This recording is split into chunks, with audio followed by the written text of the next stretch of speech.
All right, so with our beautiful Mr. B, we're gonna practice a little bit. So I'm just gonna bust out the little dog cot, see how he feels about it. He's like, I'm slightly intrigued. It does smell beautiful. Let's see, how can I put it down without you not being right in the way? I'm gonna go right underneath it. Oh, are you being a helper? Come here. Good job. So I would highly recommend to include some novelty for the handsome guy. So what I mean by that is maybe in the yard you lay out a tarp, you lay out some other type of textured like materials. So that way different sights, sounds, and textures are also something that he's being exposed to. So that way you're still maintaining some of this confidence that he has at times with novelty. Because remember, if we don't keep exposing to some of the things we'd like them to get more comfortable with down the road, right now is the most crucial window for puppies. So I know we've discussed this a little bit in class, is puppies, again, their most crucial moment for experiences, and again, at their rate and their comfort range, are between the ages of, again, it sort of closes between 12 to 16 weeks of age. So if we are not helping our puppies feel safe while being around novel things, then that could turn into more of a nervousness for them for down the road. So if your puppy's already showing signs that they are more apprehensive or certain things did scare them, I would be cautionary that we're not just forcing them through the situation to try to get them over it, and that we're going at a rate that they can still feel safe doing so. Those wild men, Mr. P and Mr. O, are like BFFs for life. So if, let's say, we're going to be exposing him to novel things and he gets a little bit unsure about something, we don't want to just drag him along and just hope he gets over it. So for puppies especially, this is where things could turn into more like trauma, so for down the road. So I'm not saying this is what we're doing with Mr. B. I think he's doing a stellar job, and so are you guys. But it's things to remember that we want to stay away from flooding, because flooding is, again, when your puppy feels there's no out from the situation, and it's going to happen no matter what they say. So it could turn into some learned helplessness and some other bigger responses for down the road. So this is really pretty. So right now I'm going to, since I've been blabbing a little bit, I'm going to go ahead and just tell him to stay. And now I'm going to see if I can add a little bit of me just moving around more naturally. So I know I mentioned this a little bit earlier with some of the other boys. So don't worry if he doesn't do as well at certain points. But right now he's doing a really great job because he's already had some energy expending prior.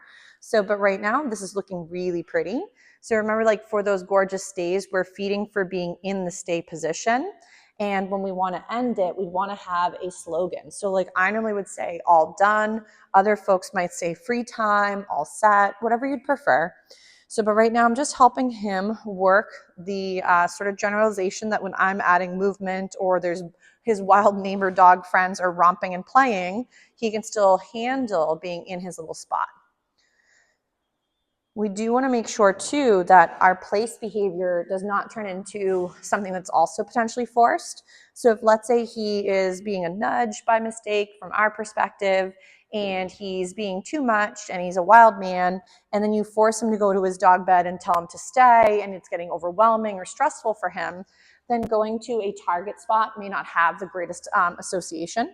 So you also don't want to pair it with something scary. So if, let's say, all of a sudden now truck noises are spooky, we wouldn't want to tell our dog to sit stay as a truck goes by, because then your babe is going to be starting to associate being stuck in a stay with here comes the bad, scary truck. Nice. Right here, yes. Gorgeous. If your puppy gets up to do an itch or plant himself in a different position, perfectly fine. If he got up, I would just help him go back to his spot. So really pretty. And of course you get to see his backside versus his cute little front end. He set himself up with his little caboose facing you. Nice. This is looking really pretty. So, and again, I'm just, intermittently going back and forth. I'm building up the value in being stationary, where if sometimes you're feeding for coming out of the stay, which I normally don't recommend, then your babe might start to think that getting out of a stationary position has more value, and he might start to wiggle more often than hold the position. So right now I'm just creating that there's more value in being stuck. Yes.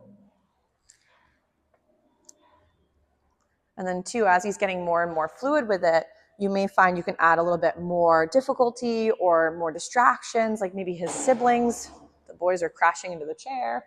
But you could add like your sibling puppies in the group dynamic if it's not too challenging for them. And then you'd rotate through the beauties, working a couple little place behaviors, maybe on furniture or on targets that they might have at home. Oh, those itches come out of nowhere. Nice job. If I were to sort of lose him a little bit, I could also just lower the food and then feed again for being low and comfortable on the cot. Nice. He's like, oh, can I get comfortable, he says. He says, this cot's actually kind of intriguing. I think he just found his tail. Maybe he's got an itchy tail. Oh my goodness. So we'll try just a couple more little wraps and we'll give the handsome guy a little break. So right here, if you find too they jump up to meet you halfway, I like to, for example, feed with the food on the floor, and that can sometimes be helpful. So if, let's say, every time I went to feed him, though he wasn't doing this earlier because he's nice and tired, but let's say he had a little bit more energy, we would want to feed sometimes right between his little front feet or right onto the cot itself. So it's almost keeping his body low as opposed to meeting you halfway. We'll give him one more little rep, and I'm going to give him I'm eating my tail. I'm going to give him a little break so he's not too tired. So right here, I would feed him his last snack. I would say, all done. And then he's like, oh, he got the hiccups. Poor guy. But then I might wiggle my fingers and lure him out, but not give him a snack for leaving the stay position. So then he would probably want to go back because going to the target has had a lot more value than not being on it. So, but Mr. B is getting sort of tired. He's been doing a really nice job throughout his whole day. So, but I would highly recommend, keep it up, keep rocking and rolling with the handsome guy. Remember right now, even though it seems really challenging having a baby puppy, this is probably the easiest life stage until you maybe hit adulthood. Adolescence is where it gets a little bit more challenging for everybody involved. So just make sure to keep things consistent and follow through and set them up for success along the way. But we'll give Mr. B a little break. He did a really nice job with all of his skills today throughout the day and with some of our videos. And we'll give the boys a little break. But very nice job, Mr. B. He says, I guess we can be done for today.